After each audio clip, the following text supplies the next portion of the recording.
We were promised hover cars. What the hell happened? And you know, where are we now in relation to the future? And how are we going to get on in the 21st century? What's that all about as far as we're concerned? These are the snowdrops in my front garden. Life is organic.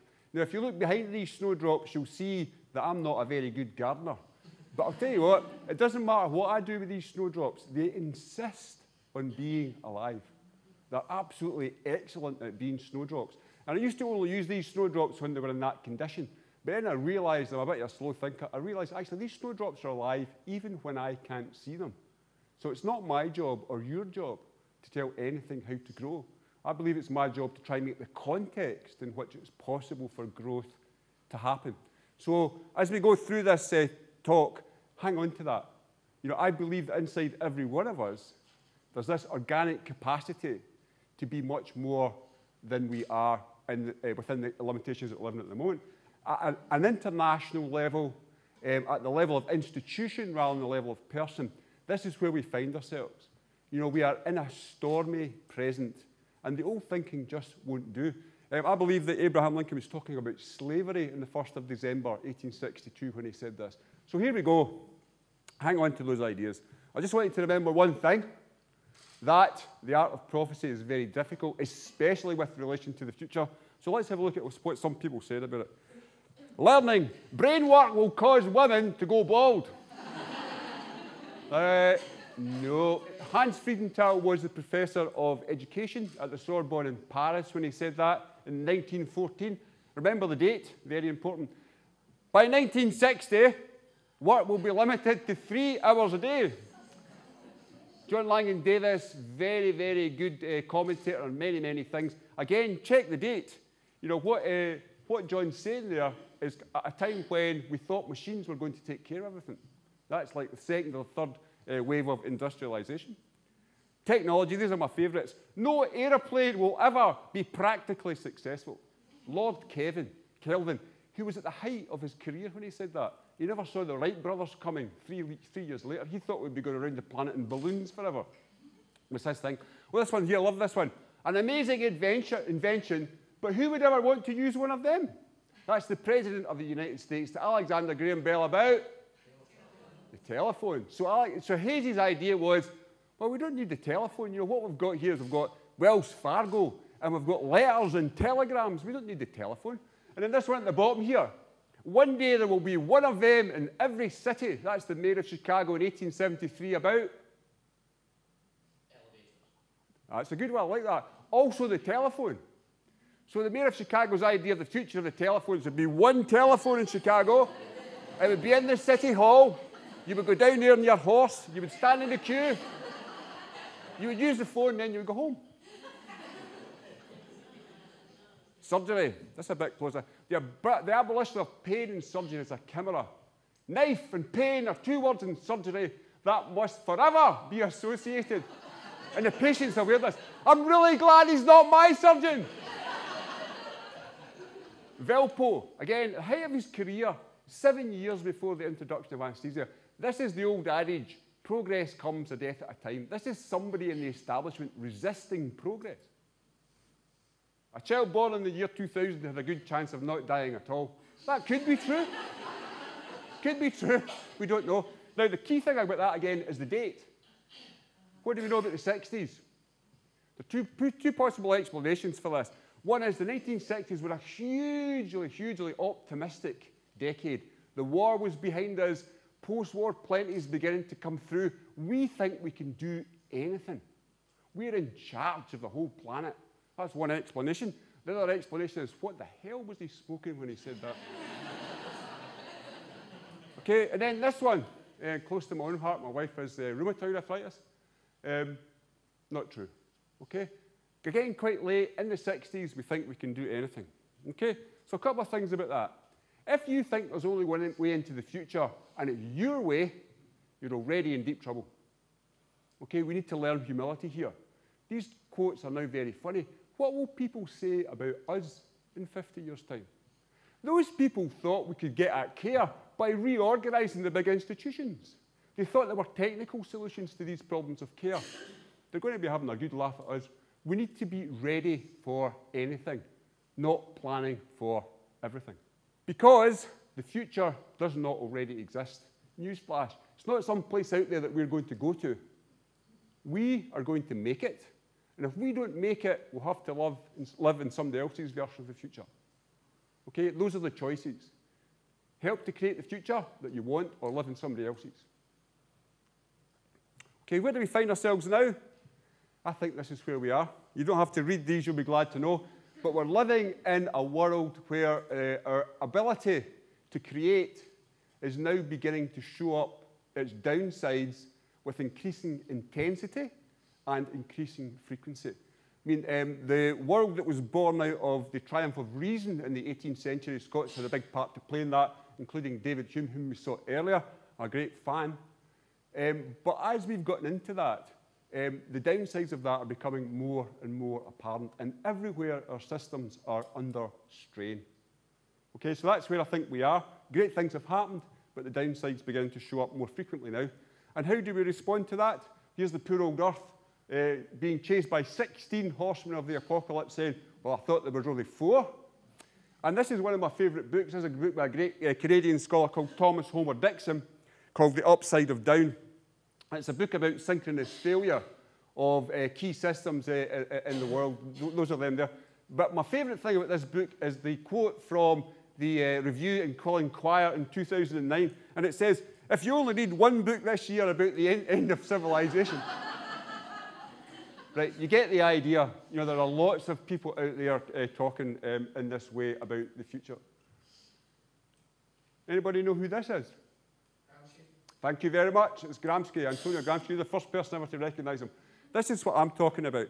The crisis that we face today consists precisely in the fact that the old way of doing things is dying, and the new way of doing things cannot yet be born. And in that interregnum, in the space between those two things happening, a great many morbid symptoms appear. So when the morbid symptoms turn up, remember, they're symptoms. The underlying causes are what we have to deal with. And my challenge to myself is, Andrew, how can you be a hospice worker for the dying regime and a midwife for the new regime at the same time?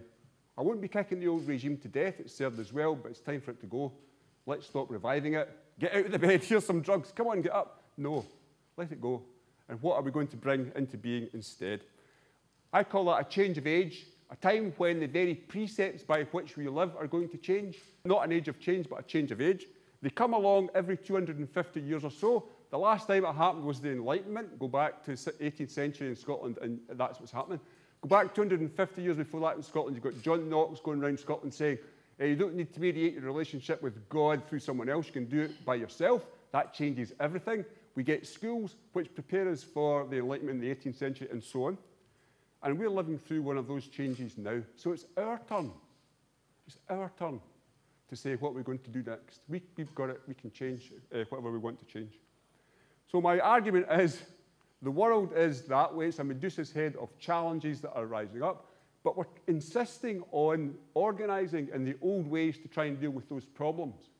The map that we're on does not communicate very well with the challenges that we have to face. So the external world has changed, and we used to have a better alignment with the way the world was. The world's now like that, and we're trying to understand this world with these old ideas, and we need to catch up.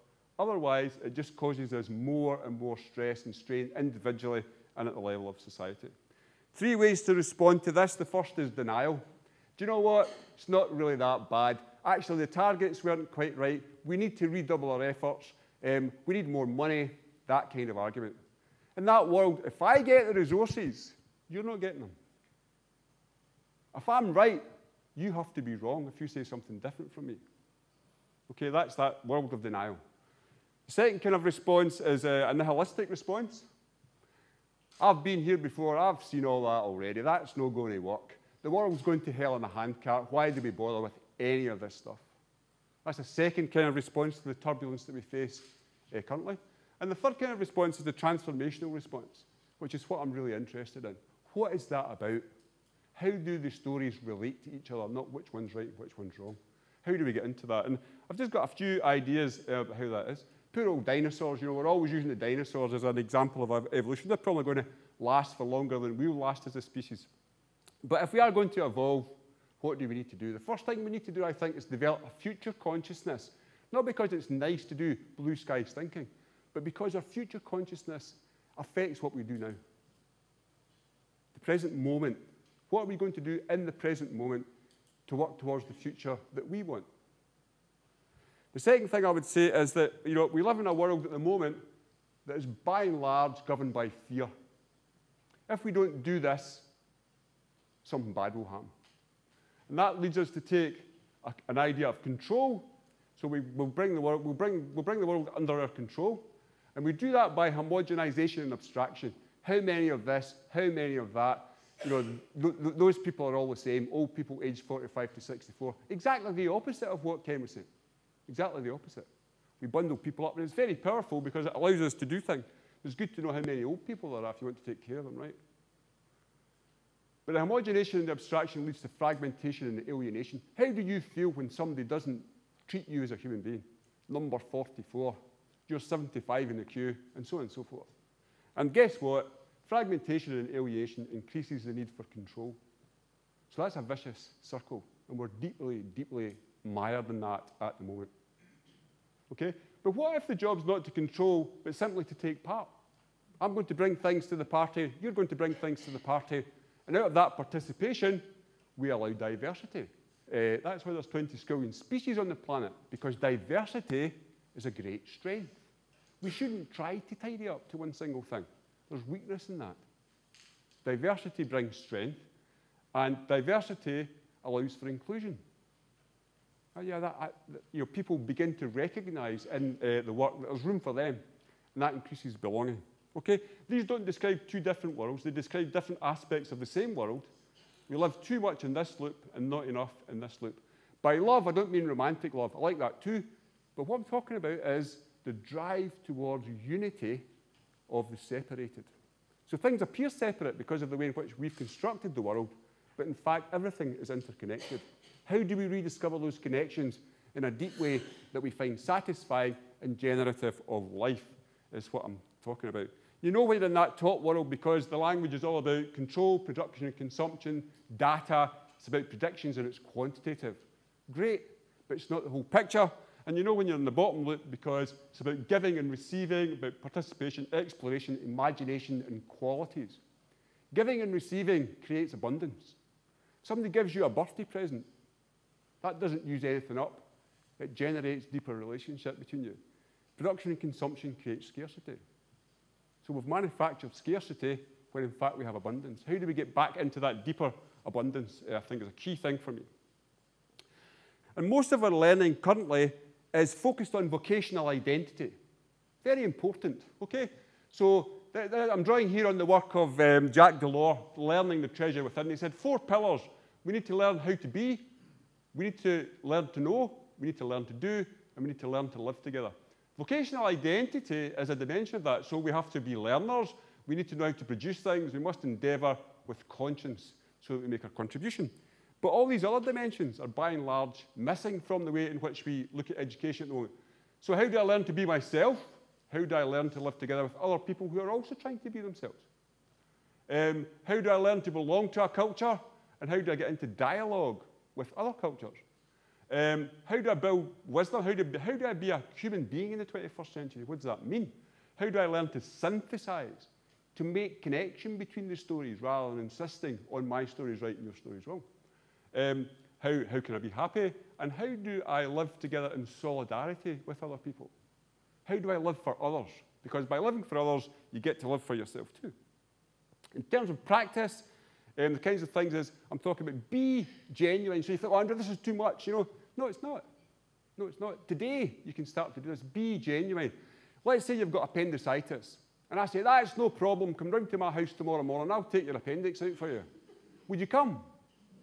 No, you wouldn't come. Why would you not come? Because my offer is not a genuine offer. You don't believe I can do that, and you would be correct. So when you offer to do something for someone, make sure it's a genuine offer that is of use to them. Start from a place of unconditional regard. People have mentioned that a great deal. That's another way to talk about love. Don't judge was the way it was brought up this morning. Presence is very important. Be there as a human being and allow others to be there as human beings too. That's absolutely crucial. I'll give you an example of this. On the genuine side, I did some work with people in a large housing estate just north of here. I turned up every 2 years. I was trying to help them get new houses. I used to park my white horse outside and clank in with my armour and try to fix things for them. And after 2 years of doing that, I thought, this is not working. So I was going to resign. And the chair of the group said to me, and she was visibly shocked, she said, Andrew, why are you going to resign? And I said, well, I feel as if I'm saying no to you too much. And they said, oh, no, that's why we like you, son. When you say no, it means no. And when you say maybe, it means maybe. When you say yes, we know there's a good chance of it happening. What usually happens is somebody like you comes out here, promises us the earth, and then we never see them again. And if you think that's hard, try living here. We'll see you next week. That's what happened there. And in terms of presence, let's say, I'm going to quote from the work of a colleague of mine, David Riley, who works with people in a completely different way as a doctor. And what he allows them to do is it allows them into the consultation. So he's consulting with somebody called Mary, who has insomnia. And with Mary, they make a plan together. David's really present. You can see Mary in the consultation thinking, this is completely different. This is not the doctor telling me what to do. This is the doctor asking me for my opinion. And so that's how they proceed. And at the end of it, David says, well, you know, I think she has insomnia, but her presenting condition is insomnia, but she has also bad circulation. That's what she's really worried about. And nobody has heard that. And when she tells the doctor she's worried about her circulation, the doctor says, don't be stupid, woman. That's when she became an insomniac. And David said, well, if you do this and I do that, then I think you'll be okay. And 6 months later, when she comes back, she's a different woman. And she will not accept her own power until the doctor insists upon it. And then she breaks down because for the first time in her life, somebody's shown her how powerful she is. Presence encouraged her to cure herself. So let's not wait for any more wreckage before we start doing this. We can start doing it today, and we can begin to make the shift towards the development of a century which is more deeply human, because I think there's a better future in that. Thank you.